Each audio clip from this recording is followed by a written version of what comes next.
किन्नर चुड़ैल। गोरखपुर नाम का एक गांव हुआ करता था।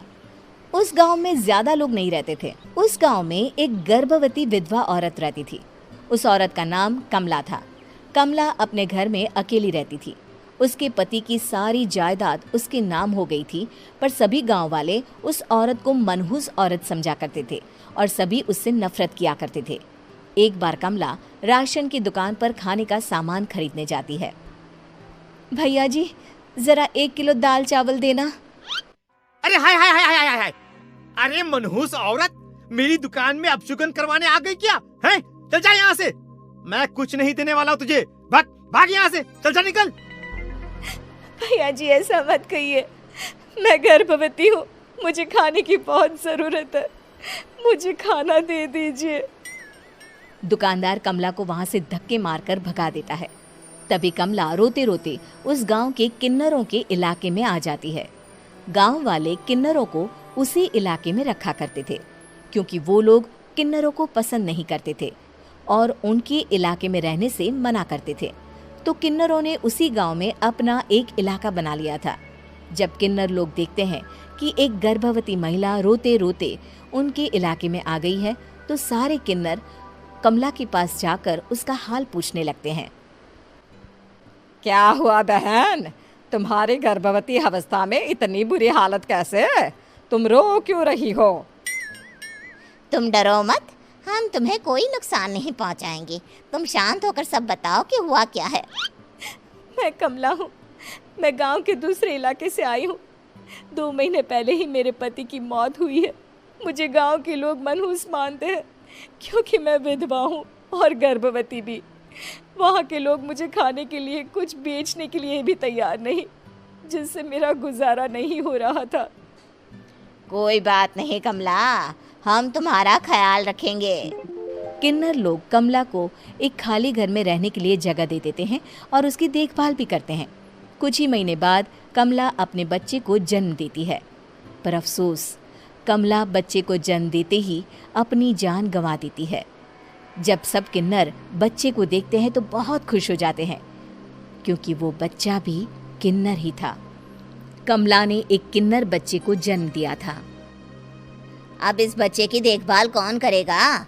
हम तो इस बच्चे को गांव के दूसरे इलाके में भी नहीं भेज सकते। और तो क्या हुआ, इस बच्चे की माँ नहीं रही तो हम इसे पालेंगे। अब ये हमारे इलाके में रहेगा, हमारे साथ रहेगा।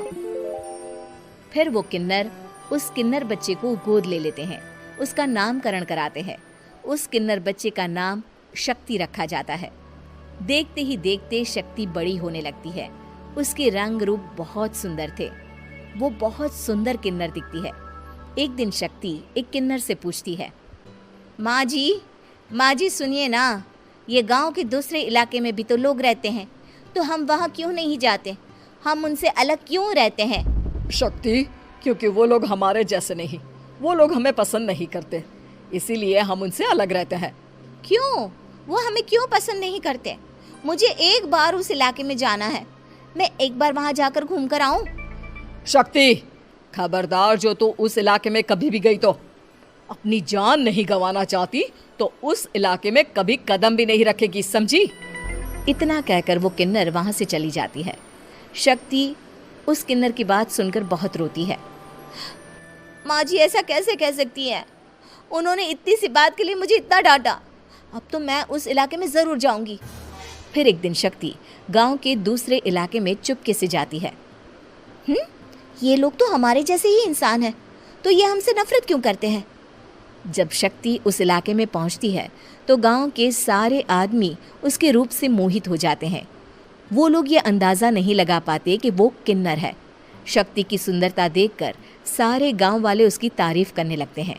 तभी गांव का चक्कर लगाने गांव के जमींदार का बेटा हर्ष वहां पहुंचता है। हर्ष भी दिखने में बहुत सुंदर होता है। जब हर्ष ने शक्ति को देखा तो वो भी उससे मोहित हो गया, और जब शक्ति की नज़र हर्ष पर पड़ी तो वो हर्ष को देखकर मोहित हो गई। आपको पहले कभी इस गांव में देखा नहीं। इस गांव में आप नए हैं क्या?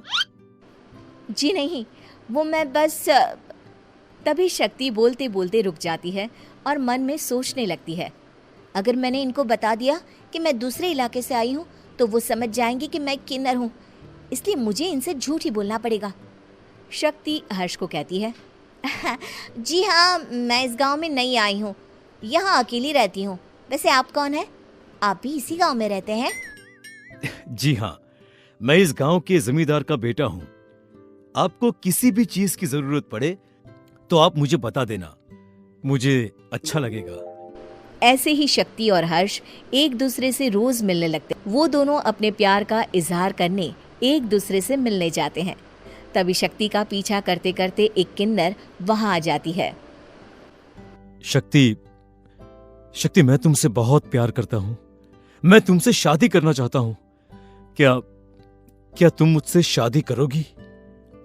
हाँ हर्ष, मैं तुमसे शादी करूंगी, पर मैं तुमको अपने बारे में एक सच्चाई बताना चाहती हूँ जो मैंने तुमसे छुपा कर रखी है। तभी उनके बीच में ही वो किन्नर आ जाती है। शक्ति, तेरी हिम्मत कैसे हुई ऐसा करने की?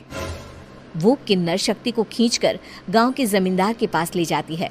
हर्ष भी वहां शक्ति को बचाने के लिए पहुंच जाता है। जमींदार शक्ति और हर्ष के प्यार के बारे में सुनकर गुस्से में आ जाता है और शक्ति को गांव के बाहर निकालने की सजा देता है। शक्ति ये बात सहन नहीं कर पाती और कुएं में कूदकर अपनी जान दे देती है। जमींदार हर्ष की शादी गांव की एक लड़की से करवा देता है, पर हर्ष इस शादी से खुश नहीं होता।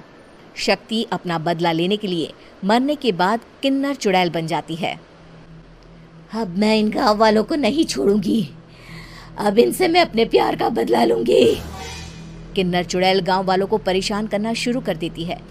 एक बार वो रात को गांव के खेतों में पहुंच जाती है और वहां आग लगा देती है। सारी फसल जल के राख हो जाती है। जब एक आदमी रात को उठकर देखता है कि खेत में आग लग गई है तो वो वहां पहुंच जाता है। वो देखता है कि खेतों के बीचों बीच एक किन्नर चुड़ैल खड़ी है और वहां खड़े होकर ताली बजा रही है। गांव वाला किन्नर चुड़ैल को देखकर बेहोश हो जाता है। जब सुबह उस आदमी को होश आता है तो वो सीधा जमींदार के पास जाता है। अरे जमींदार साहब, अरे वो किन्नर चुड़ैल ने मेरी सारी फसल जला दी। अब मैं क्या करूंगा? क्या होगा मेरा? जमींदार चुड़ैल किन्नर का नाम सुनते ही सब कुछ समझ जाता है। अब वो बहुत डर जाता है।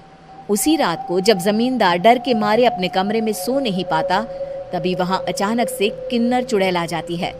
किन्नर चुड़ैल जोर जोर से जमींदार के आगे खड़ी होकर हंसने लगती है और ताली बजाने लगती है। जमींदार उस डरावनी किन्नर चुड़ैल को देखकर बहुत डर जाता है। तूने मेरे साथ बहुत बुरा किया, अब मैं तुझे जान से मार दूंगी। नहीं नहीं नहीं नहीं नहीं, मुझे माफ कर दो, मुझे मत मारो। मैं कभी ऐसा दोबारा नहीं करूंगा। अब तुम जो बोलोगी वही मैं करूंगा। ठीक है, मैं चाहती हूँ कि किन्नर इलाका गांव के इलाके से जुड़े और गांव का कोई भी आदमी किन्नर समाज से द्वेष ना करे, उससे नफरत ना करे, नहीं तो मैं सारे गांव को मार दूंगी। और तुम गांव में एक नया कानून बनाओ कि अगर किसी ने भी किन्नर समाज को हानि पहुंचाने की कोशिश भी करी या इनसे भेदभाव करने की भी कोशिश करी तो उनको कड़ी से कड़ी सजा मिलेगी। हाँ हाँ हाँ हाँ, मैं ऐसा ही करूंगा। तुम जो बोलोगी वो मैं करूंगा, पर मुझे जाने दो प्लीज। तब वो किन्नर चुड़ैल वहां से चली जाती है। गांव का जमींदार किन्नर चुड़ैल का कहा मानते हुए दोनों इलाकों को एक कर देता है और नया कानून भी लागू कर देता है। तब से वहां किन्नर समाज और बाकी गांव वाले शांतिपूर्वक रहने लगते हैं।